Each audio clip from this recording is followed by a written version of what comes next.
Hello, everybody, and welcome. Welcome to the Shamba Center for Food and Climate, where we think systemically and we seek systemic solutions to ending hunger and realizing the Sustainable Development Goals. And in this spirit of systemic thinking, did we launch the stakeholder inquiry into aquaculture, nature-based solutions, and we ask the question if nature-integrated aquaculture can provide the ammunition and the necessary infrastructure to make aquaculture more sustainable. And this is what we're going to be exploring today. So welcome to our 85 participants. Fantastic to have you with us. Please keep an eye on the chat because the speakers' biographies will be dropped into the chat. Keep your questions rolling throughout the webinar. You can direct it at a particular speaker if you wish. As this is an expert webinar, we are on for 90 minutes.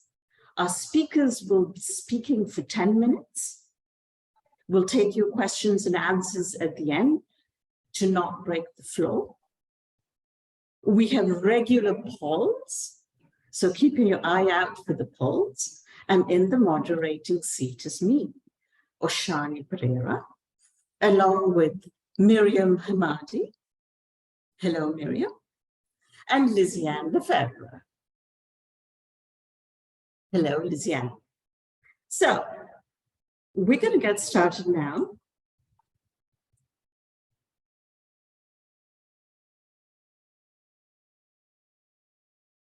Hope you can all see my screen. Liziane, is it all good? Yes, lovely. And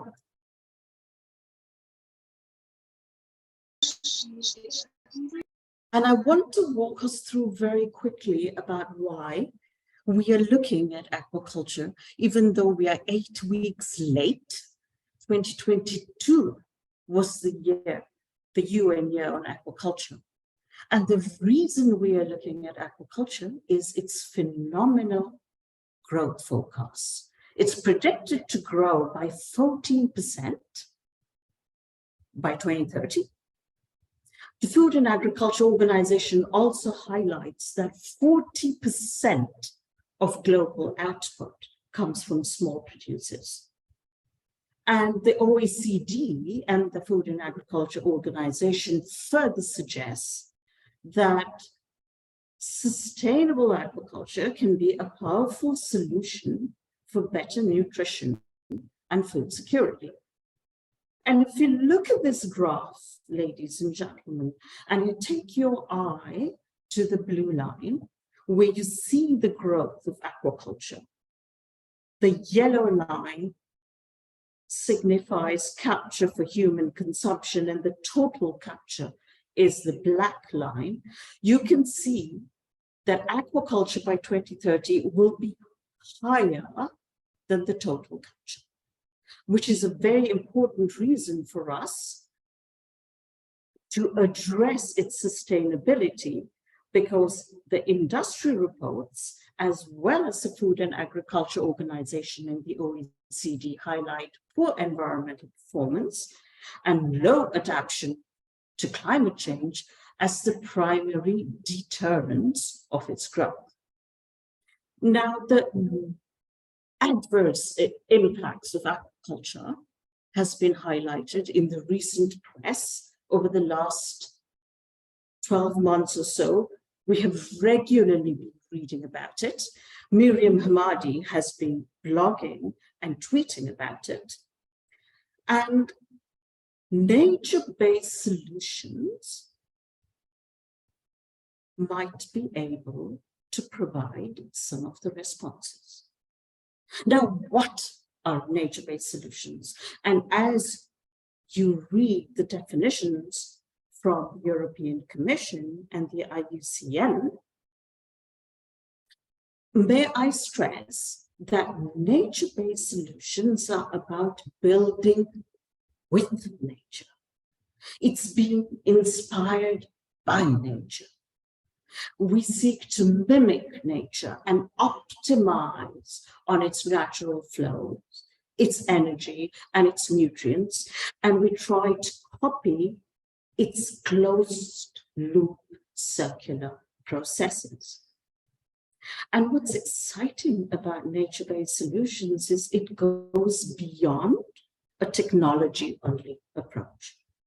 And it integrates engineering, hydrology, eco-design, ecology, agroecology, restoration, conservation, and above all, human ingenuity. And it proposes design solutions to deliver services to people. As you read the definitions, you will see that people are in the center of nature-based solutions. And nature-based solutions in aquaculture bring us to the One Health policies being advocated by the United Nations and by governments around the world. One Health that recognizes that human health, ecosystem health, and animal health is integrated. So we see nature-based solutions at work in many places. On the photographs here, you see nature-based solutions in cities, from permeable pavements to tree cover to reduce heat gain, green belts, community gardens, green roofs, and green walls. Here you see nature-based solutions which are akin to agroecology at work, with the farming of multiple crops and multiple species that work in a symbiotic manner. Here we see nature-based solutions in coastal areas that have been built and designed to provide infrastructure services, including the prevention of erosion, adaptation to climate change, building resilience against extreme weather, and stopping coastal erosion. And now we are asking on this webinar whether nature-integrated aquaculture is a reality and whether it can deliver. Can it optimize yields? Very often, nature-integrated approaches are viewed by some experts as being yield blind. Does it fall into that category? Can nature-integrated aquaculture reduce costs and revenue and increase revenues? And above all, can it build the resilience that we're seeking for an industry that is predicted to grow phenomenally? And can it improve the livelihoods of the small producers that make up the industry? And these are the questions we are going to explore on the webinar today. And kicking us off is Dr. Roel Bosma. Roel, fantastic to have you with us. You are one of the best names in the business, so we are just simply delighted. Before you start, however, I shall hand over to Liziane and Miriam for the poll. To start this presentation, Roel has a question for us. And this question is, for what reason are mangrove integrated shrimp farms generally more economically valuable than conventional shrimp farms? Normally, this poll has appeared on your screen. You have approximately 30 seconds to answer the poll. So let's start.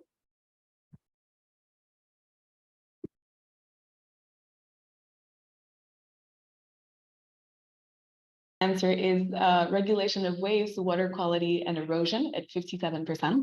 Then comes breeding in nursery grounds for seafood catches at 53%. Then cultural value in tourism, 23%. And last answer, provision of timber, food, and medicine, 12%. Roel, the floor is yours. Thank you. Dear listeners, I was asked to talk on associated mangrove aquaculture and other nature-based solutions we tested in Indonesia's Building with Nature project, BWNI, for landscapes where most mangrove were replaced with ponds. Next, please. I thought you were going to share the screen for me. It's coming, Roel. Here we go. Okay, great. There it is. Sorry for that. So next, please, yeah. So first I will list sustainability issues of aquaculture and the economic values of mangrove forest with 2 examples.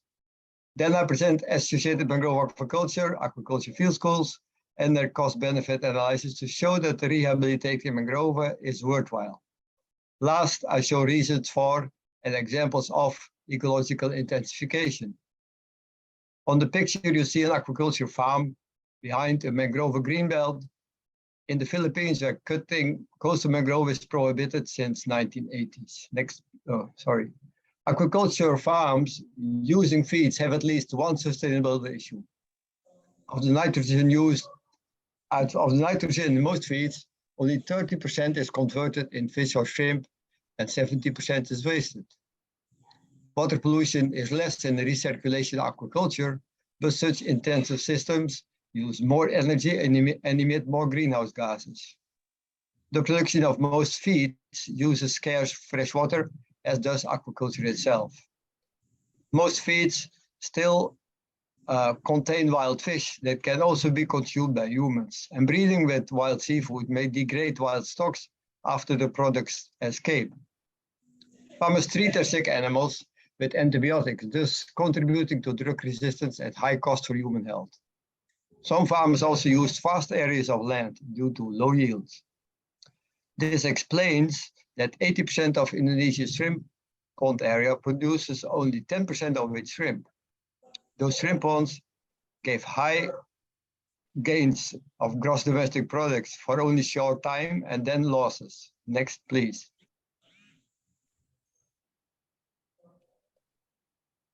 Economic losses due to the shrimp farming are not directly felt in the GDP. Mangrove total value has 4 long-term aspects, which you tried to judge a second ago. Cultural value comes e.g. from tourism, and some airline logos are inspired on mangrove birds. Provision includes harvested timber, food, and medicine. Habitat delivers seafood catches. Highest value comes from the protection against floods and land loss. The ranges between the numbers are high. Thus, total value varies per location. Those of the Indonesian region South Minahasa were $36,000 per hectare per year, while most shrimp farms produce much less than this. See below. Next, please. In Indonesia, land loss due to mangrove removal impacts 30 million people and costs multi-billion dollars each year. Neglected impacts are the increased flooding and the decreased river salinity, as you see on the bottom. Deltas with mangrove fill with water as each tide, and replacing mangrove with closed ponds reduces the water flow during the offgoing tide, which leads to a reduced water velocity during outflow, and this leads to filling in of the riverbed and the river mouth, and subsequently to reduced flow capacity and more upstream floods. Next, please.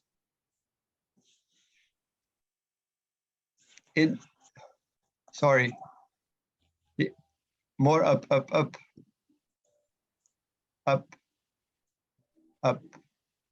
Thanks. Sorry for that. Yeah, can happen. Next. Next. It won't start. I'm Wow. sorry for that. Okay, I'll try to continue on the 4 actions. I'm sorry. BVNI. This one, yes. Protect remaining mangrove forest and rehabilitate mangrove. But the first action was protect remaining mangrove forest and rehabilitate mangrove by building permeable dams to recreate mangrove habitat. Recover mangrove, and second, recover mangrove greenbelt by given pond areas. Use aquaculture field schools to increase income of farmers so they won't destroy more mangrove again. And advocate the reduction of groundwater use, as the sinking of land is 10 times more in this area than sea level rise. This was in the next sector. Then one more, this one, yeah. Oops, this was the 4, yes. It shows the farmers building. Next, please. To recreate mangrove habitat, the villages did build 4 kilometers of dams in 4 years, while BW and I provided materials and technical guidance. Sediment accretes, and after the mud has settled, the mangrove grow without planting. Would be nice to see the one up with the pictures. But it doesn't come. It skips always just 2 slides. This one, yeah, you see here the village, or the bottom village, which has damaged, lost its ponds in the left bottom. And you see that again in the picture at the background, and you see the results of the dam building on the mangrove cover in the other pictures. Next, please. So to increase mangrove trees, some have proposed silvo-aquaculture, but as you can see, Indonesia's most common silvo-fisheries with trees on dikes did not protect on the right-hand side. The Vietnamese systems with mangrove inside the ponds have some more trees, but as you see on the bottom right. But for all these three, the ecosystem services are limited because the ponds are separated from the estuary. Next, please. My answer to these disasters is associated mangrove aquaculture, where mangrove grow outside the ponds. In the MAC, about 120 farmers with appropriate ponds had built a new dike with 2 gates and kept the old gate open. As you see on the picture to the right bottom. They can earn more from well-managed small ponds. And as the amas mangrove are connected to the estuary, the mangrove provide all ecosystem services that are listed below. Next, please. Within 1 year without planting, an average mangrove section of 1,500 square meter had more than 10,000 trees and about 10 centimeters of sediment. Both recruitment and sedimentation varied per month and location, among others due to difference in gate opening time. Next, please. We advised not to plant mangrove. On this site and top view, you see the impressive results of the mangrove recovery.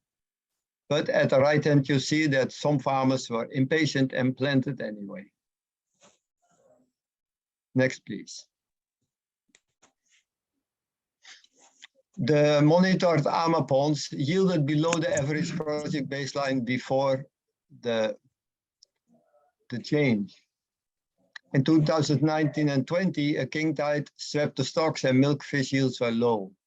But farmers harvested only 1 shrimp crop. But their income remained at the baseline level, thanks to the higher catches in their gate trap nets. And farmers believe in AMA. Moreover, other inhabitants of the village earned from boat tours in mangrove sanctuaries, parking, food stores, and huts for fishing, of which daily catches went up to 10 kilograms. And nearshore fisheries catches will increase. We're not able to monitor, but in California, this rise was $37,000 per year per hectare of restored mangrove. Next, please. To motivate farmers to recreate mangrove habitat, we train them ecological practices using coastal aquaculture field schools, AFS. This AFS was adapted from the farmer field schools of the Green Revolution that multiplied rice yields and saved many from hunger. In 16 sessions during 1 cropping season, using experimental learning in small groups, farmers learned about pond ecology, environmental interaction, and good practices. They became critical thinkers on ecological innovation using LISA, low external input sustainable aquaculture, and using liquid compost from fermented organic waste. Using this compost, farmers cure the pond soil and manage water quality. The cost of the AFS training was $1,060 for each of the 280 men and women trained. But the increased shrimp yields and quadrupled gross margins made that the 80% who applied LISA earned $1,360 more from their 8.9 hectares, and that overall trainees, the payback time was less than 1 year of the program, and the rate of program at a rate of return of 1.2. A return above 1 is hardly ever reached after a training program, especially in rural development. Next, please.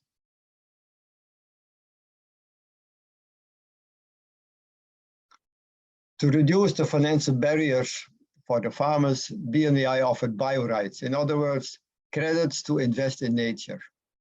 And these credits will become a village revolving fund after the actions are done. We did a social cost benefit analysis of the program for a village covering 700 hectares. If nothing is done, you could see in the table, nearly $3,000 per hectare will be lost over 25 years due to flooding, loss of land, and a loss of income and infrastructure. Investing only $85 per hectare in greenbelts and AMA, the net present value will increase with more than $10,000 through improved livelihoods. Investing the same amount in AFS only will create nearly $4,000 per hectare. Doing both gives higher total benefits and contributes thus to both mitigation and adaptation of climate change. Communities recognize the benefits. The villages included the maintenance of the permeable dams in their decentral budgets. And Indonesia uses the principle now as a strategy for coastal defense. Next, please.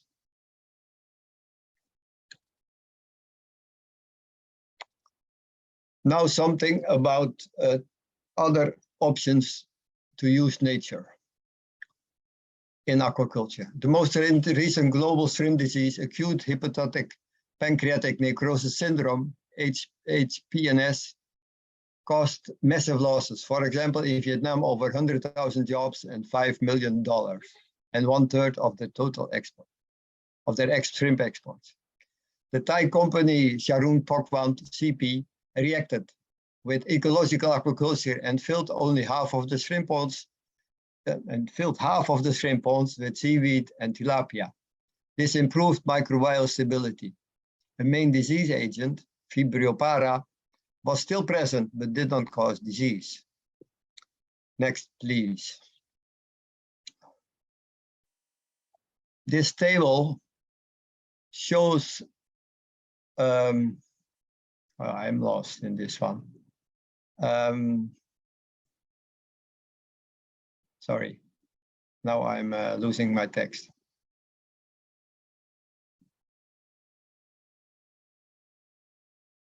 This table shows the 2 years before the change, 2010-2014, with still 77% of the culture ponds filled with shrimp, and then compared it with one with low failure rate after the change, and only half of their usual ponds was filled with shrimp.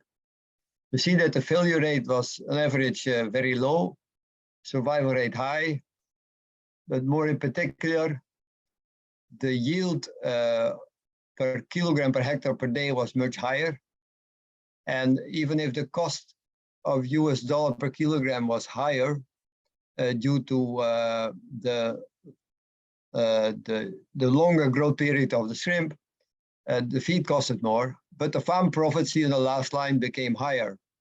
So this shows that ecological shrimp farming, with filling only half of the ponds with shrimp and using the rest for recirculating the water, using ecological means, is very lucrative.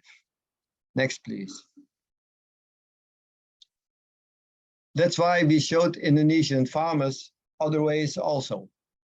The Indonesian farmers started as the one on the left-hand side, after adding just seaweed and separating nursery from grow out, the top left farmer can pay now the university of his child from the harvest of his shrimp.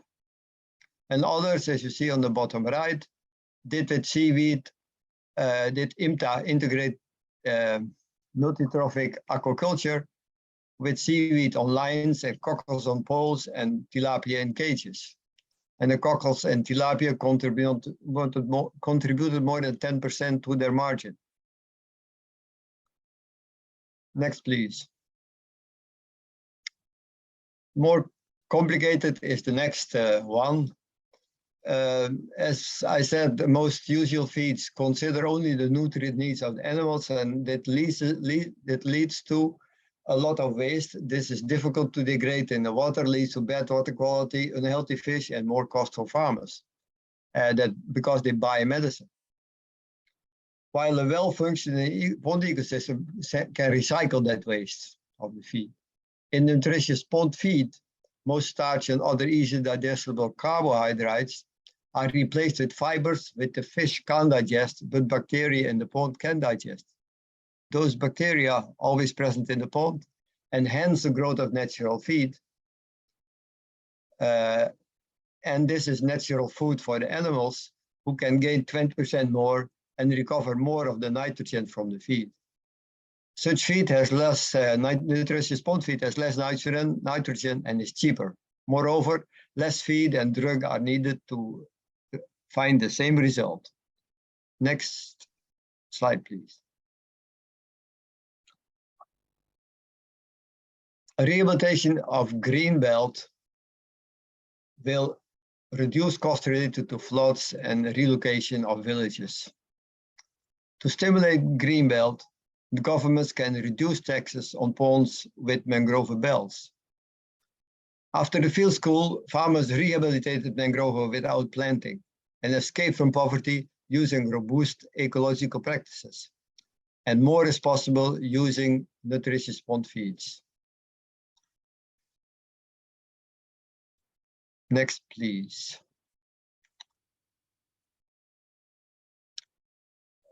Thank you for your attention. Sorry that was fast, but that was considering the time and the things I had to tell. Hope you appreciated the messages. Thank you. Thank you. Thank you so much.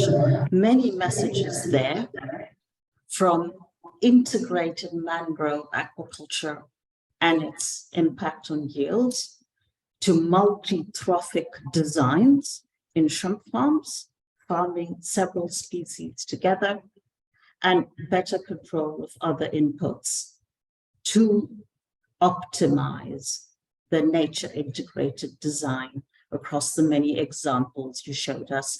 We really appreciate that the cost benefit analysis role, showing that there are times when the costs increase, but in comparison, when we look at the yields and the revenues, they are more than on par. It's a very powerful message. We're moving on to Professor Shri Rejeki. Ibu Shri, fantastic to have you with us. We are inspired by how you continue to sharpen the design of nature integrated aquaculture. And you're going to show us another example right now. And before you do, Miriam and Liziane, over to you for the poll.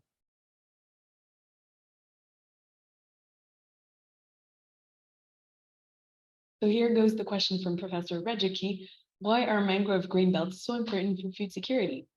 Please answer the question. You have 30 seconds.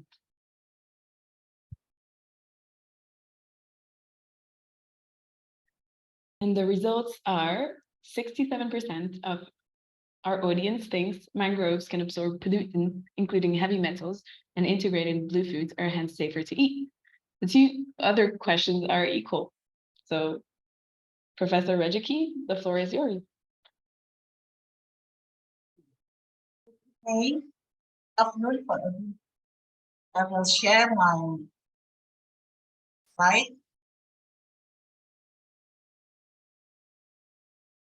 You see my slide yet?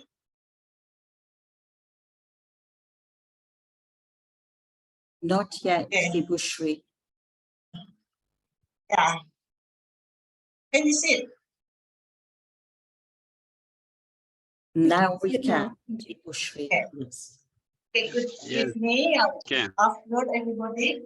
I want to talk about clean muscle culture for improved livelihood of coastal communities from mangrove greenbelt protection in the Central Java, Indonesia. I want to show you where is Oshani.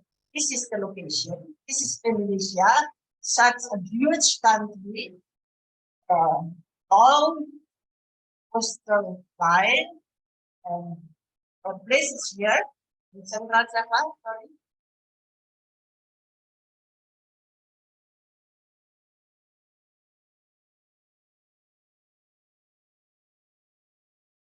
This is Semarang, and then Demak district is here, and Gochoyo location is here. This area was included in the Building with Nature projects in 2015 until 2019. And actually,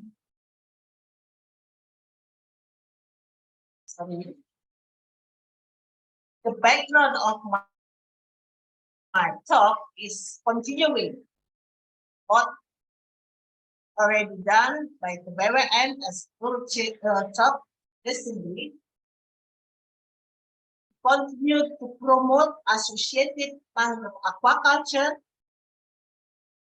was done since 2015, and then this associated mangrove aquaculture ponds in cities of Demak district have been successful with the formation of mangrove restorations as greenbelt. These have been proven academically and as well as success story from the farmers.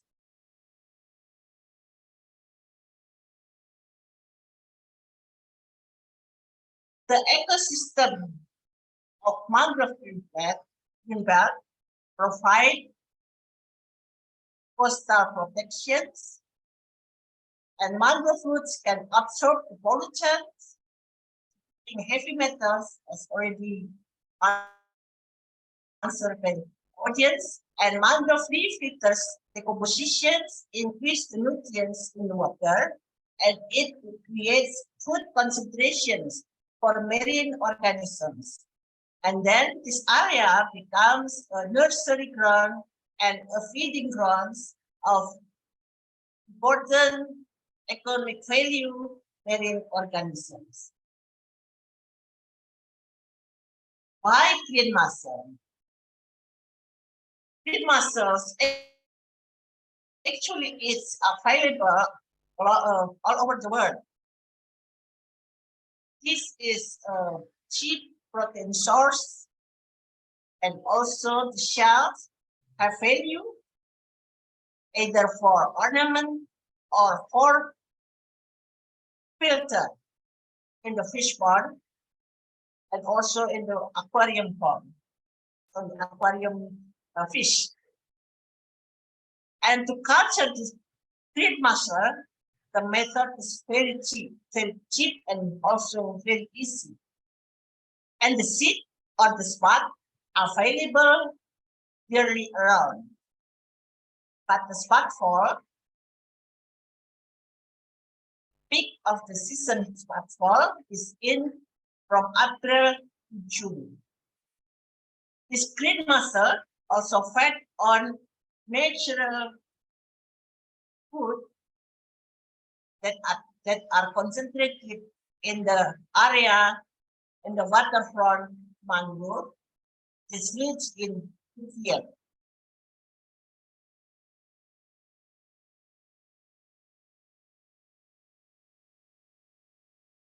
Goal that can be achieved from these activities is for creating jobs and also providing effective source of income and also improving the livelihood of the coastal communities, while also improving or increasing the food security and food system resilience. The objectives of this activity actually is for protecting mangrove restoration, for preserving the coastal line that was already created during the PWM project. How it works? There is 4 steps for green mussel culture. First steps is we construct the bamboo constructions and ropes. Is materials available locally and easy to build. Therefore, it is easy to adapt by the local community. This bamboo constructions is set toward the mangrove green belt. The area is high in nutrition, food, and also free of pollutant, include heavy metal.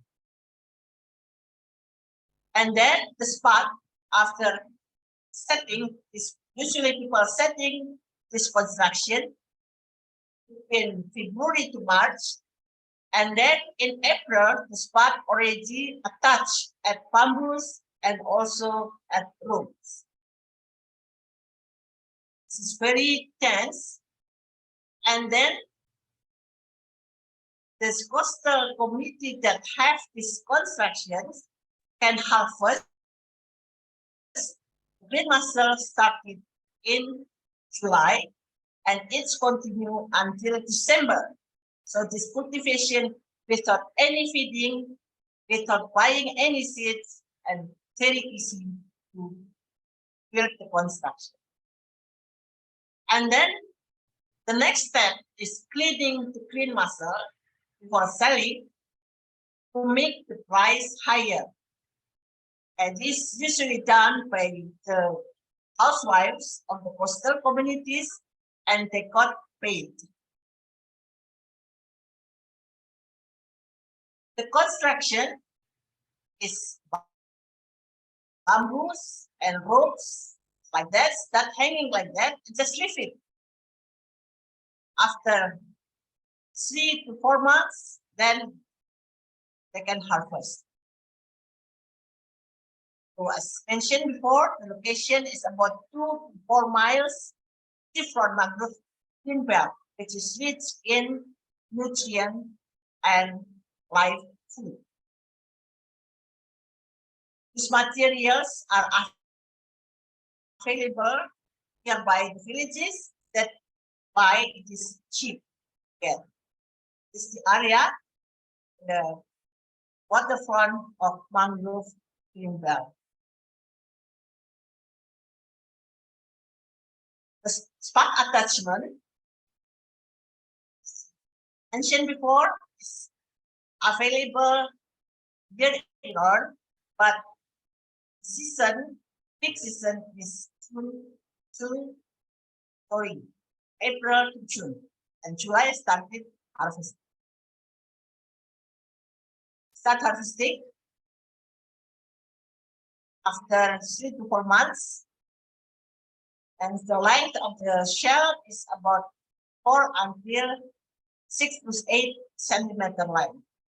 In one rope, can get about 25 grams approximately, and in one bamboo, it's up to 50 kilograms. This is the simple cost-benefit analysis.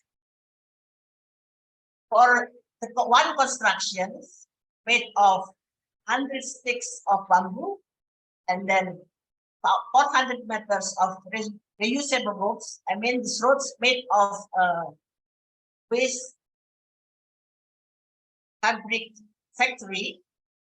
This is made in vertical hanging ropes, 4 meter length. And then after 4 months,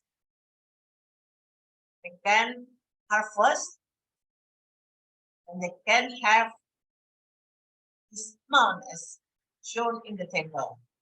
So per kilo, just clean green mussel per kilo reaches 6,000 rupiah. During December, the prices rise up to 10,000 rupiah. This is really a promising income for the coastal community. And we started this project during the pandemic, so it is really helpful for the coastal community. Before we start doing the construction, we have a community service, coastal fit school, how to build the construction and why green mussel. We talk to the community, and we also talk to them about the benefit of mangrove for the coastal ecosystem. Not only protecting mangrove, but also give benefits to coastal community by harvesting the green mussel. We worried about the concentrations of the heavy metals in the green mussel, was because the things that mussel is a filter feeder, so they can filter anything into the body when it is harvested or collected in the polluted area. Fortunately, in the seafront mangrove green belt, the water is clean and free from pollutant, shown in these tables that the heavy metals contents in the mussel tissue are below the permissible limits of the national and international standard. So it is free.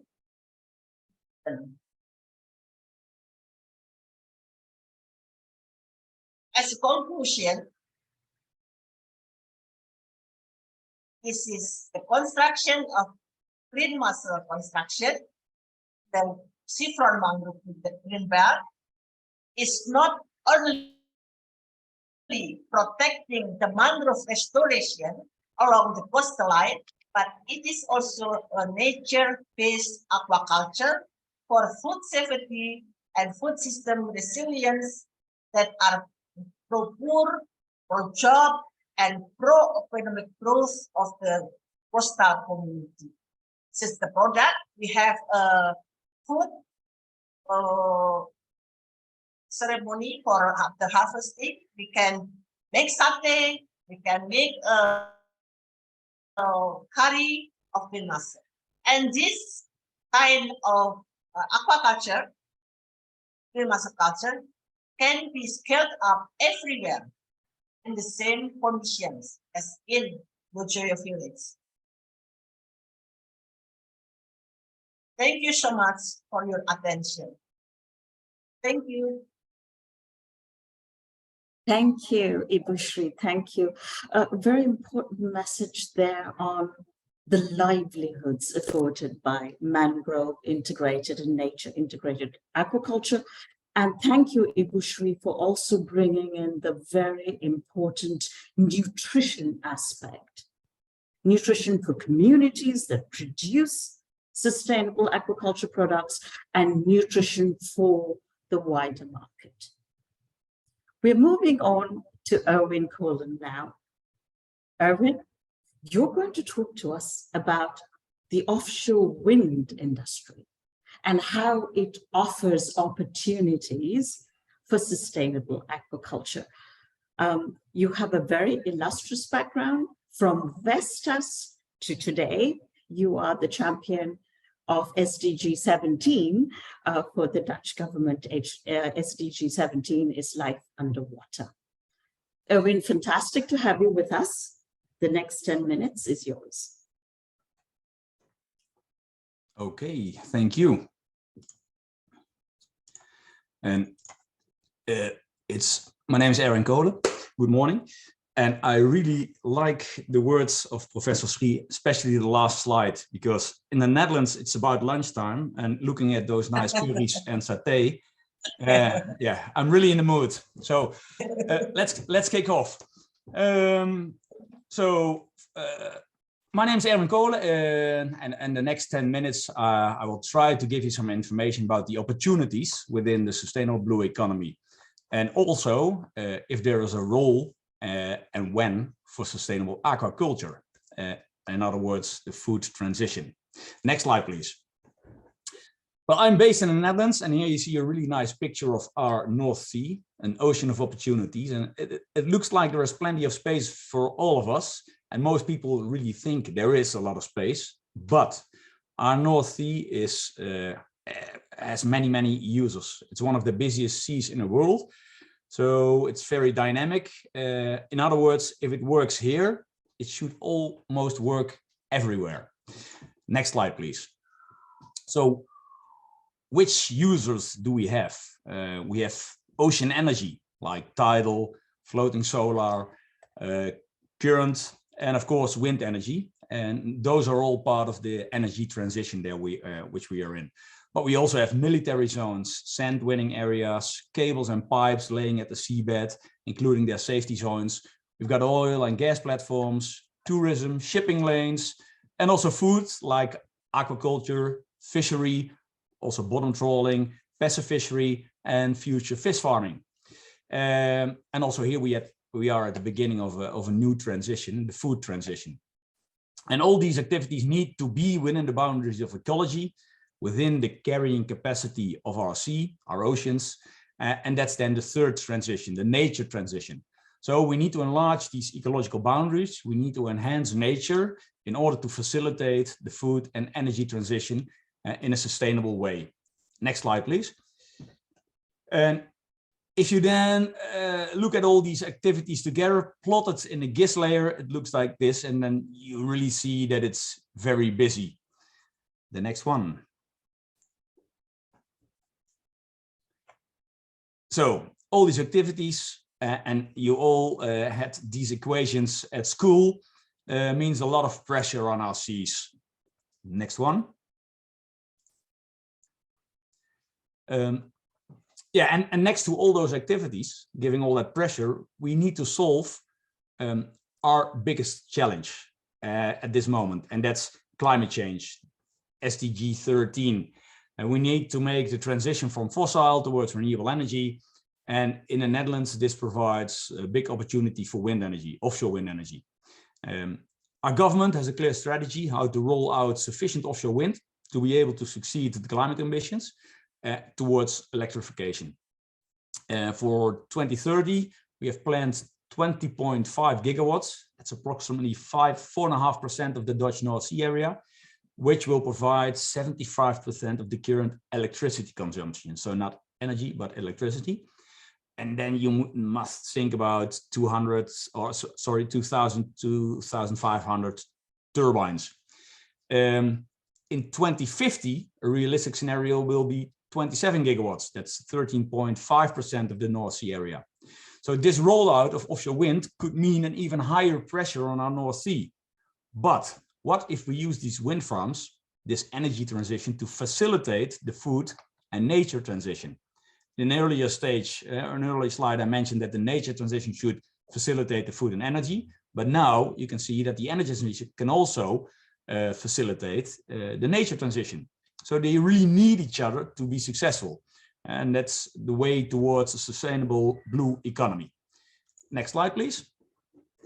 So what we have really done in the Netherlands, our government has made a legal framework for these three transitions. It's Het Akkoord voor de Noordzee, in English, the North Sea Agreement. And this describes targets and actions on nature, food, and energy transition. So, for example, nature, biodiversity is decreasing, the seafloor is disturbed, so the carrying capacity should be conditional for all the individual and cumulative use of the Dutch North Sea. So more protected areas need to be there without bottom trawling. And very nice to mention, an important step was taken last week, the 16th of February. We went from 0.3% to a 5% officially affected protected area in the Dutch North Sea part. And for food transition, fisheries should adapt to decreasing available space. And we need to look at development of alternative food production, aquaculture. And energy transition, yeah, we need more energy. And that means that we need to collaborate. Like I said earlier, these transitions need each other to be successful. So we need each other to be successful. Next slide, please. Then we need to go from a legal framework to collaboration in real life. How does that work? Well, in the Netherlands, we have founded the Community of Practice, which is a network of entrepreneurs, research institutes, organizations, governments.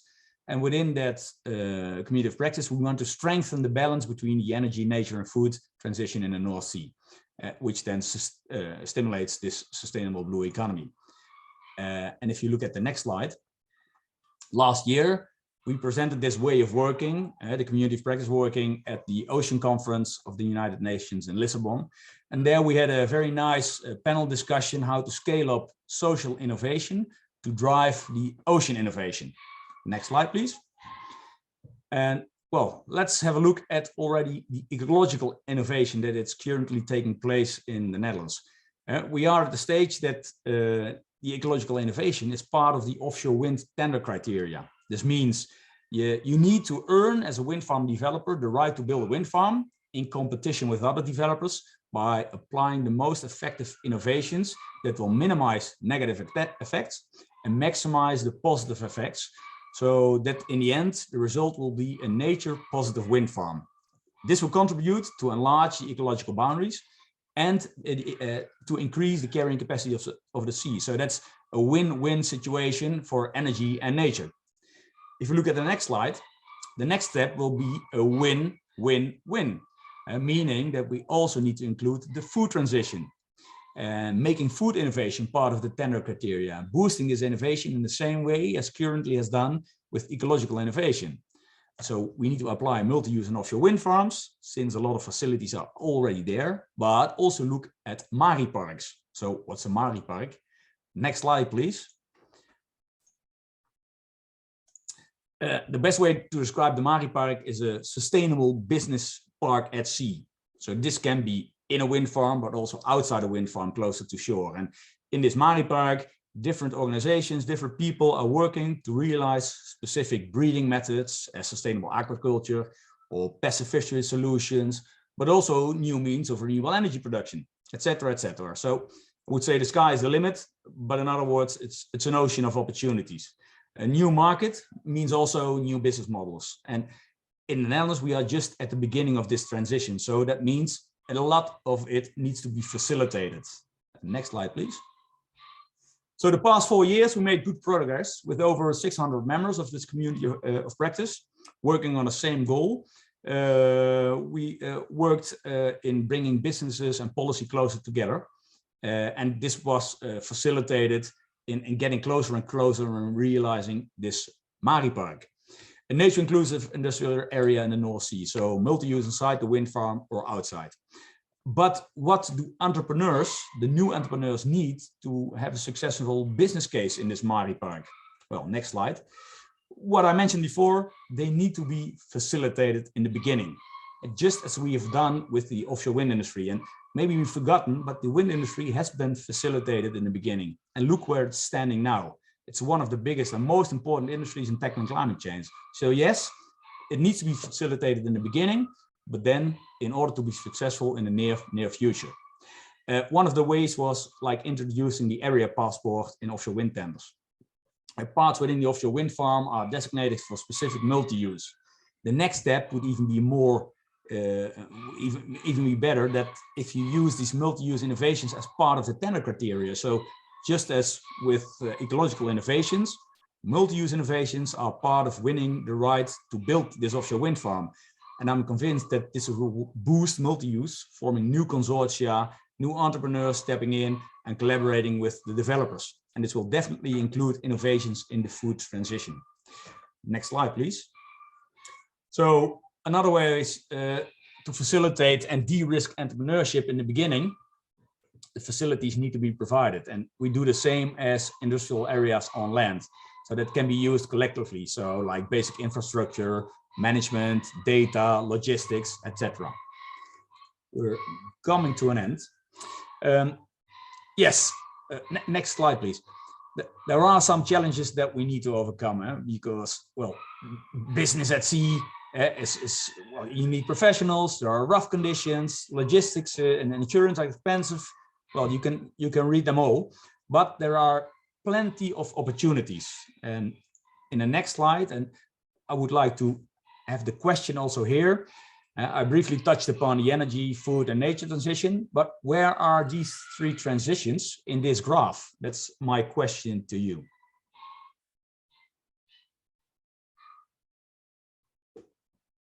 Ladies and gentlemen, please do enter the poll. You have 30 seconds to answer as the previous question.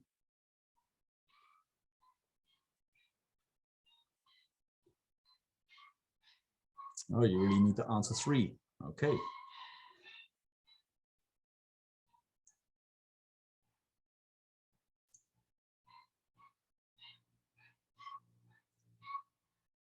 So for the first question, the energy transition is currently in the phase of majority answer concept development.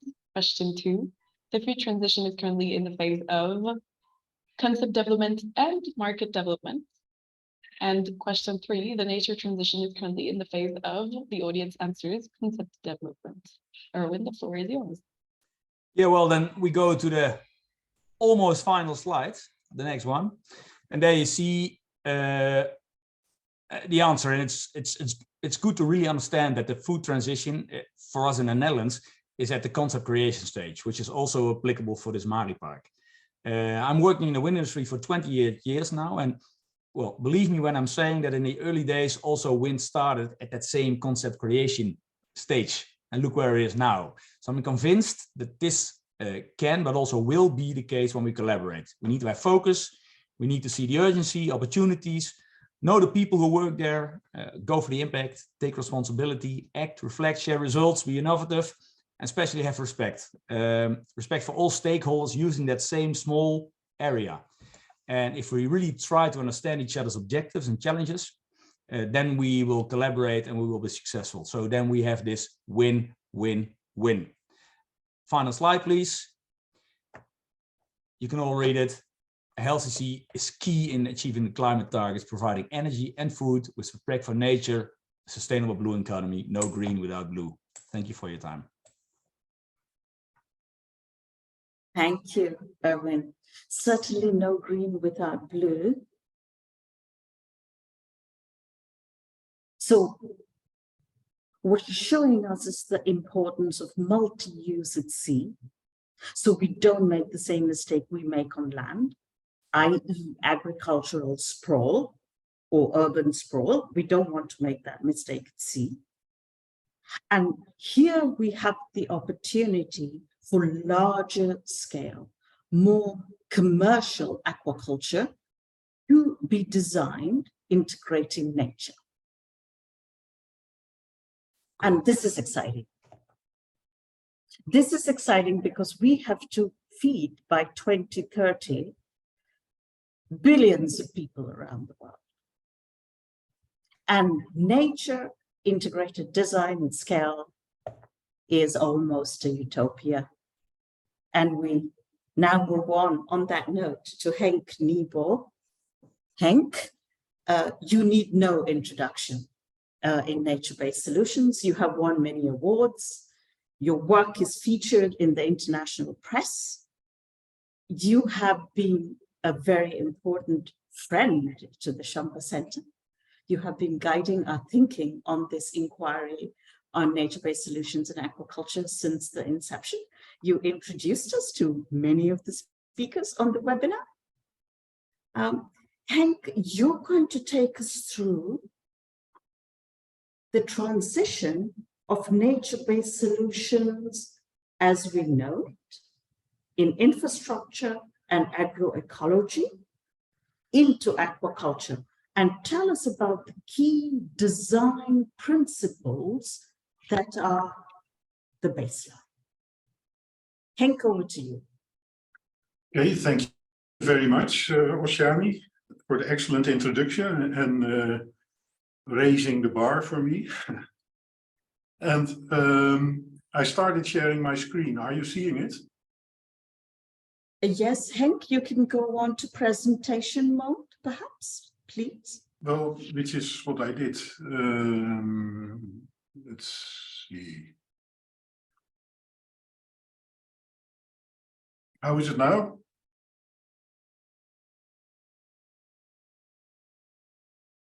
I see it the same, Liziane. See it the same, but maybe it takes a little while to load. Otherwise, we can proceed as it is. We can proceed, Henk. Okay, yeah, well, I see it perfectly right in presentation mode. Let's hope it will come right for you too. So thanks again for the introduction. Thanks for the Shamba Center to deliver the speech. Thanks to the other speakers for great introductions. And thank you to the audience for being with us. I will speak about how can aquaculture benefit from nature-based solutions and vice versa. Well, since the 1990s, we have seen a lot of progress in the world. So we have seen the standard of living rise in many areas in the world. We have seen child mortality going down, the level of education worldwide is going down, life expectancy is going up, life expectancy is going up. But this all has come at a tremendous cost. Loss of biodiversity, resource depletion, degradation of landscapes, etc. So we are now at a point that we have to say we need better solutions for our societal challenges. And whereas in the past we were optimizing our solutions, infrastructures or agricultural interventions or our cities, we were optimizing them for one aspect, one function, and then mitigating the negative effects. We now are at the stage that we should do better. And what we need to do is to produce solutions that deliver across the SDGs. In the past, we were optimizing maybe against one SDG, but now we need to take into account the win-win opportunities that there are so that we produce value across the SDGs. Excuse me, Henk. Yes? Your slides are not moving. That's very interesting. Sorry about that. Henk, would you like me to share the slides? And you can say Yes, next, please do. if you want.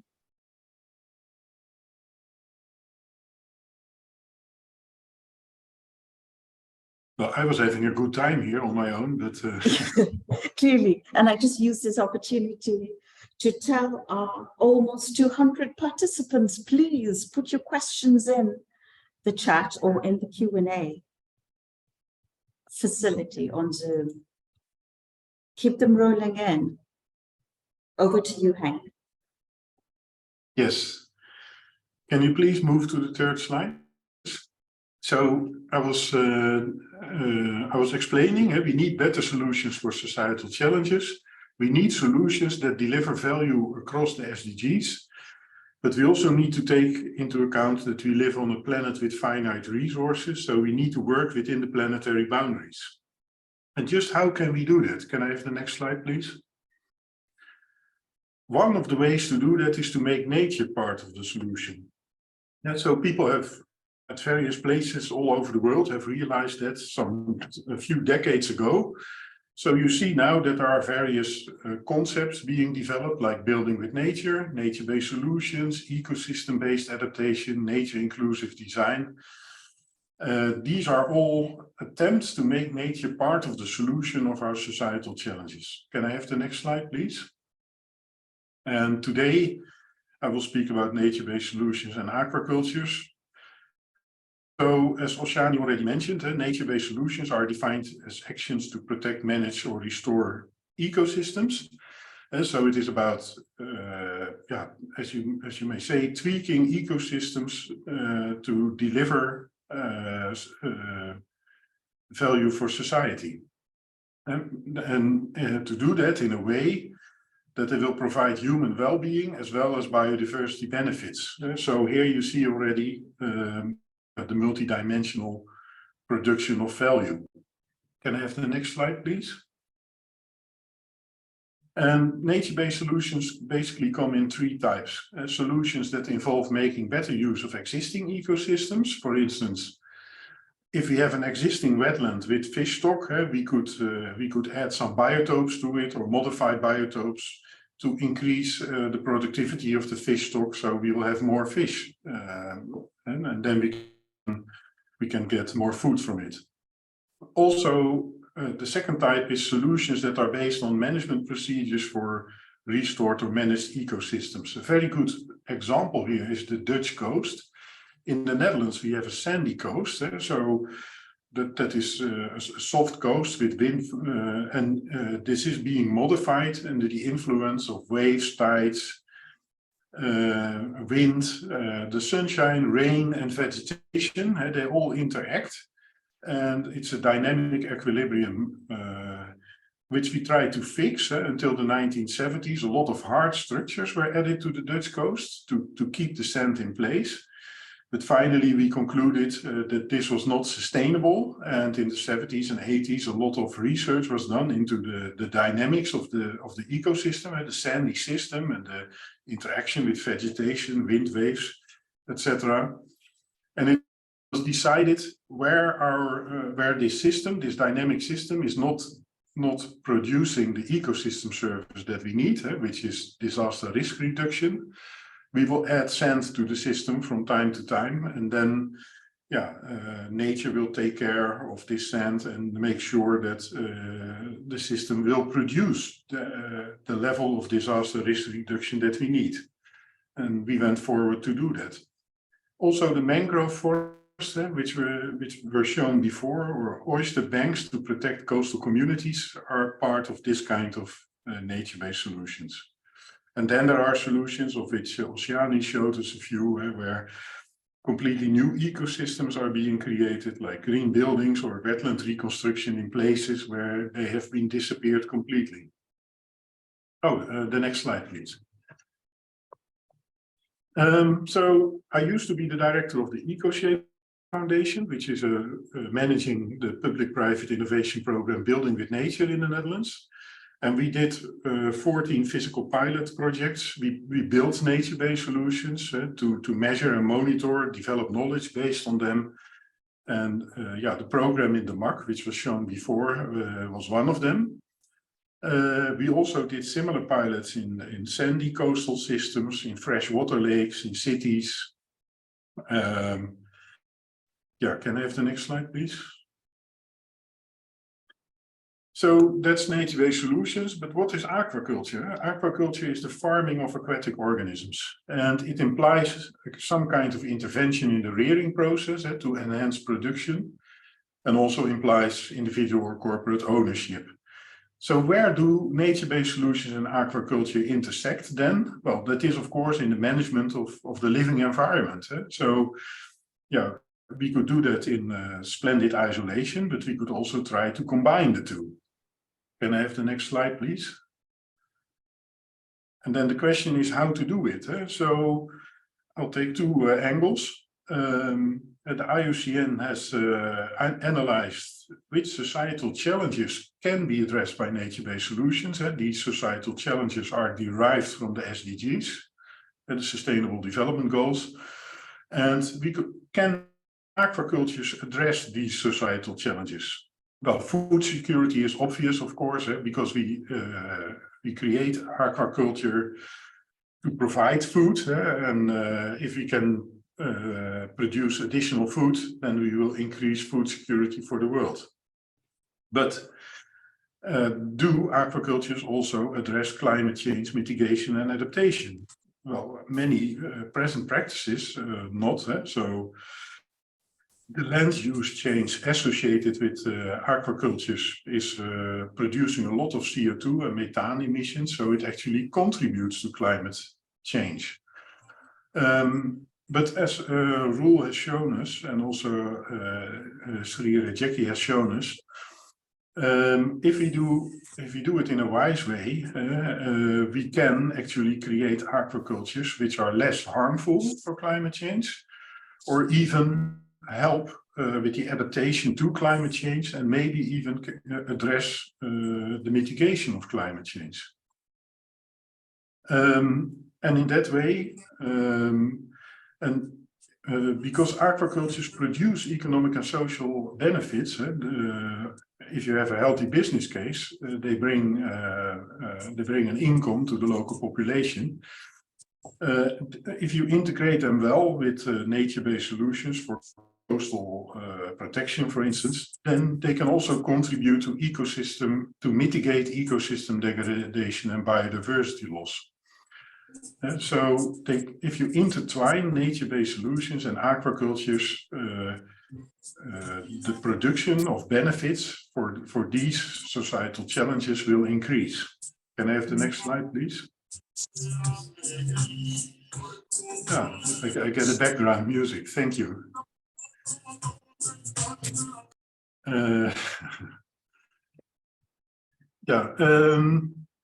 So there is a standard for healthy NBS design, and it has 7 criteria. It was developed by IUCN, still under development, can be improved upon. But I will take one of the criteria out, and that is NBS equitably balanced trade-offs between the achievement of its primary goals and the continued provision of multiple benefits. Now, if we design nature-based solutions for coastal protection, for instance, so far we take the what we call additional benefits more or less for granted. So we produce recreational values, amenity values, biodiversity values, and also opportunities for aquaculture. But I think that there is an opportunity here to optimize the aquaculture design also, so that there will be a better trade-off between the primary function, coastal protection, and also the secondary function or the additional benefit of improved aquacultures. And I even believe that the two of them, they need each other. What we saw in the MAC is we started to reconstruct the mangroves, but at a certain moment we realized there were people living there who needed to make a living. And one of the reasons the mangroves were in trouble is because the local population were cutting them to provide an extra income. So our next conclusion was, if we help the people to increase their income with their aquaculture, they may abstain from cutting the mangroves. Which after working with them in field schools, etc., which worked. Can I have the next slide, please? So my conclusion is that aquacultures and nature-based solutions can be mutually inclusive and beneficial, and they may even need each other in many places to make themselves feasible. There is a framework available to assess how they interact. I think this criteria which I showed you, and also the 7 societal goals that we can achieve with nature-based solutions, there is a lot of intersection with what we try to achieve with aquacultures. But how to combine them? There are still a lot of questions and ambiguities and unknowns. They still remain. We can address them by research, innovation, and piloting. And then I come to the end of my presentation. Thank you. Thank you, Henk. Thank you. Lots to think about there on the design. If you get the design right, we have the yields, the ecosystem services, and the resilience that we need to allow aquaculture to grow sustainably. A change of scene right now, because we are going to move to our final speaker, Alice de Concetto. Alice, we are so grateful to you for your leadership on a very important space of animal health, animal welfare, and its connection to ecosystem health, food, and ending hunger. You have picked up the One Health concept way before the COVID-19 pandemic and way before international policymakers woke up to this reality. Tell us more, please. Alice, tell us more. But before you do, Miriam and Lizzie-Anne, the poll. So we have a question from our speaker, which is, what is the share of aquaculture in the global seafood production? Ladies and gentlemen, you have 30 seconds to answer this question.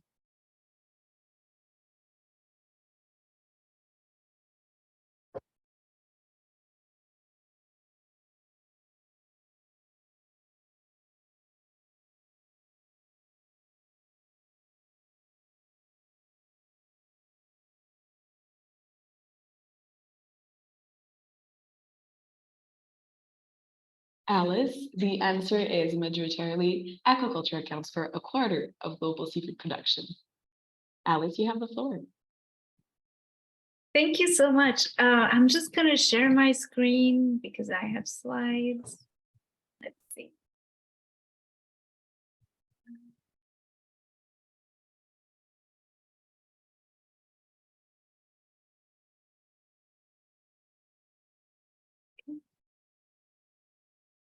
So you should be able to see. Let me know if that's not the case. Okay, sounds good. Great. Thank you so much. Thank you so much, Oshani, for your kind words.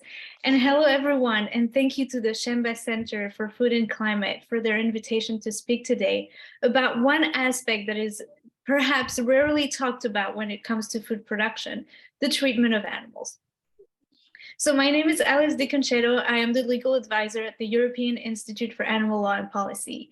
The European Institute for Animal Law and Policy is a nonprofit think tank based in Brussels, Belgium, which I founded in 2021, and whose purpose is to advance the treatment of animals in EU law and policy. So why talk about fish? Today, over half of all fish consumed for food worldwide each year are raised on land or ocean-based farms. So here's the answer to the poll that we ran earlier. It's actually a lot of fish that we farm and eat. So the amount of fish produced is so overwhelming that we count them in tons as opposed to the number of individual animals. And while we consume more and more fish around the globe, we're also becoming increasingly more knowledgeable about them. 14 years ago, interestingly, EU scientists concluded that the scientific literature about fish's ability to feel pain was limited. Today, there's an immense body of scientific evidence showing that fish not only feel pain, but are also capable of experimenting positive experiences in very similar ways as humans. Yet the farming of fish as a mass consumption commodity aggravated over the past 20 years with the development of intensive aquaculture systems, which have now become the main production method for fish in the EU. These systems typically keep fish in high stocking densities in which the animals are crowded together at times and sometimes to the extent of causing them injury, which in turn makes them vulnerable to diseases. These practices also cause intense mental harm as fish are deprived of the space that they need to engage in natural behavior, starting with the ability to swim.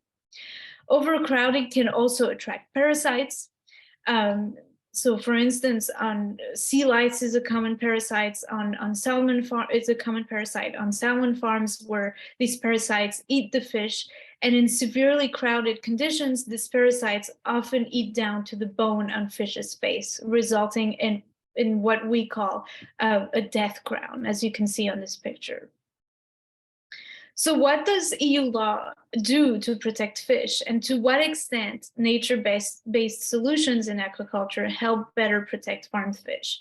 In this presentation, I will first discuss the legal protections farmed fish are entitled to, and I will then turn to the promises nature-based solutions in aquaculture hold from an animal welfare perspective. So the EU is one of the few jurisdictions in the world to recognize the animal's interests. Specifically, the 2009 EU Constitutional Treaty recognizes the animal's sentience. But not only that, it also mandates the EU and its member states to pay full regard to the welfare requirements of animals in a number of policy fields, including the fisheries policy. On the other hand, the EU Constitutional Treaty also qualifies animals, including fish, as, and I quote, agricultural products whose trade is regulated under EU law. The EU legislation which implements the objectives set in the Constitutional Treaty gave precedence to the idea that animals were agricultural products as opposed to sentient beings. As a result, even though the current legislative framework does cover fish within its scope, it does so in a very limited way. So let's take a closer look at EU animal welfare laws and where fish fit in exactly within this framework. So today, EU law counts one pretty general act that we call the General Farming Directive, And this act sets minimum rules for all farmed animals, including fish.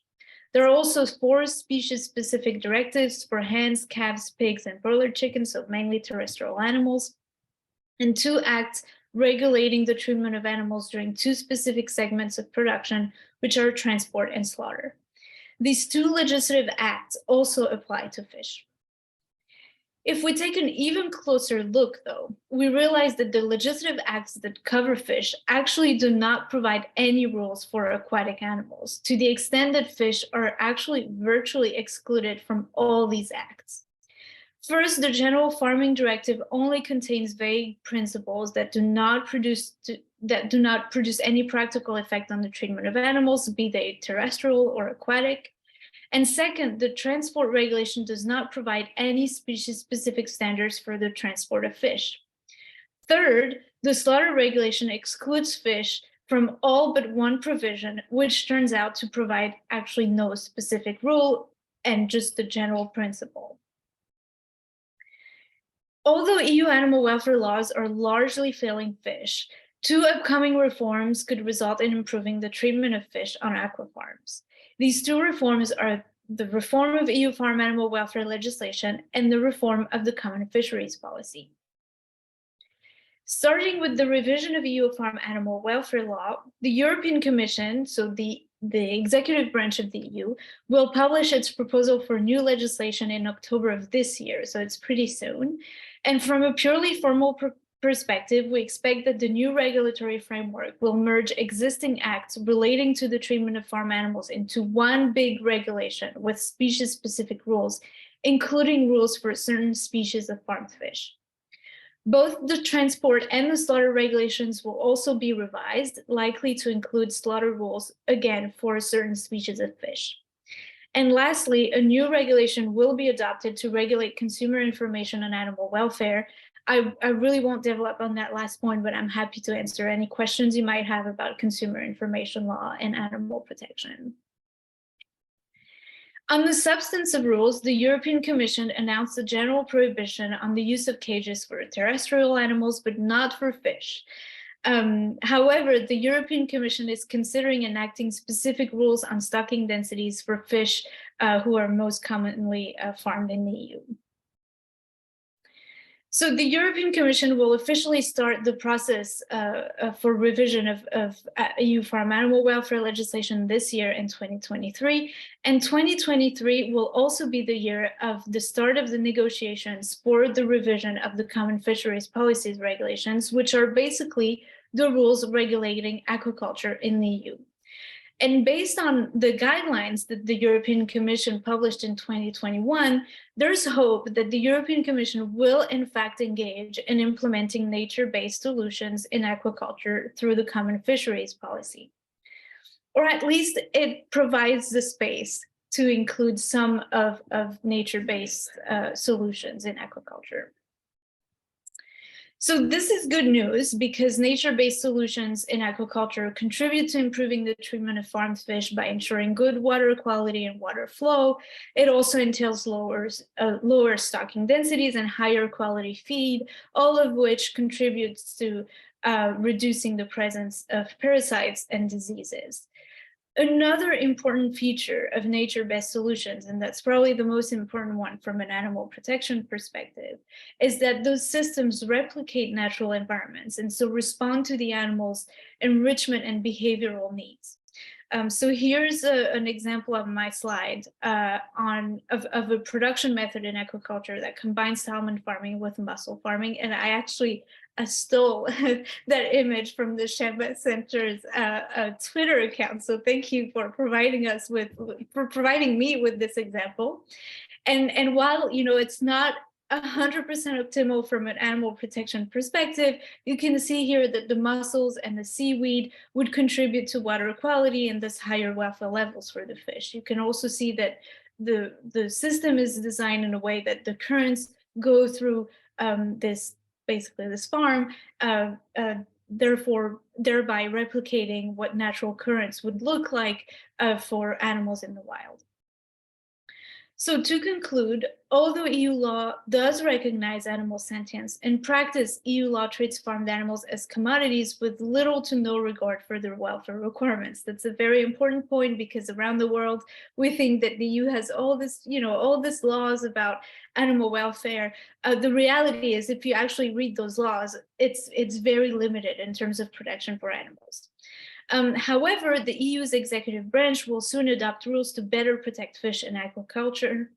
And the European Commission also identified the need to take into account the welfare of fish in aquaculture, including through the development of sustainable production methods. So time will tell, and when I say time, it's starting today in 2023, 2023 will be an important year because it will tell us whether the European Commission manages to ensure coherence in its policy actions by both improving the welfare of fish in aquaculture, but also by halting the development of industrial fish production through the common fisheries policy. If you're interested to know more about the revision of EU farm animal welfare legislation, please don't hesitate to subscribe to our newsletter. We'll keep our subscribers updated about this process. And with that, thank you so much for your attention, and I look forward to your questions and comments. Thank you so much. Thank you, Alice. Thank you. Miriam and Liziane inform me that there are very few questions, unfortunately, or perhaps this is indeed a testament to the fact that when you start a systemic project where we build on science and we seek and advocate for science-based systemic policy reform, as Erwin told us, it takes time and it needs facilitation. Our inquiry is showing us that we are just at the cusp of understanding how nature-based solutions can be much better integrated into aquaculture. And we have early examples from Roel and Sri, but there is a long way to go. Therefore, as there are very few questions, I would like to close the webinar with some good news. And for that good news, I'm going to share my screen.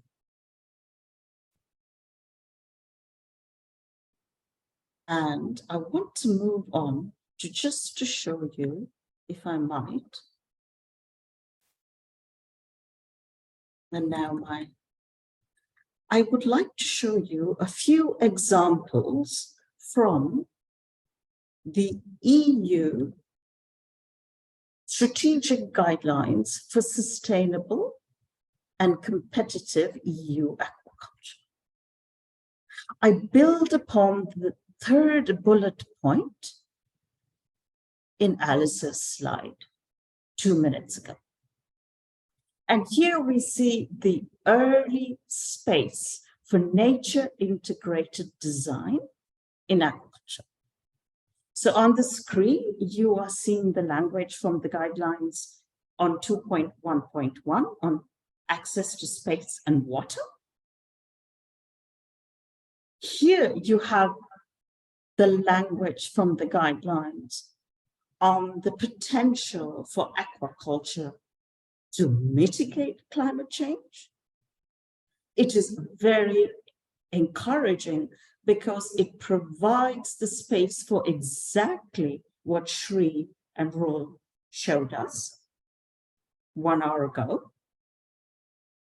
And here we have another example where the guidelines are actually specifying designs of nature integrated aquaculture. Now, these are just 3 examples from the guidelines, and there are many more. And on this very positive note, I would like to encourage you all to reach out to us and participate in our ongoing inquiry on nature integrated aquaculture. We are just at the beginning of this journey. And we are so grateful to be on it. And we are so grateful to be in such good company. Please, if you have any questions after the webinar, anything that pops up, send us an email. We will be getting back to you with parts of the recording of this webinar, plus the contacts of our speakers. And join us on this very long and systemic journey that we are on at the Chamber Center for Food and Climate, to seek systemic responses, not the shortcuts, not the easy way. When there is no evidence, we go out and we seek the evidence and we pull and work from our gut feeling. We want systemic solutions to end hunger. There will be trade-offs. We have to make wise decisions on which trade-offs we are willing to forego. On that note, a very good afternoon and morning and evening to you. Thank you for your time and goodbye.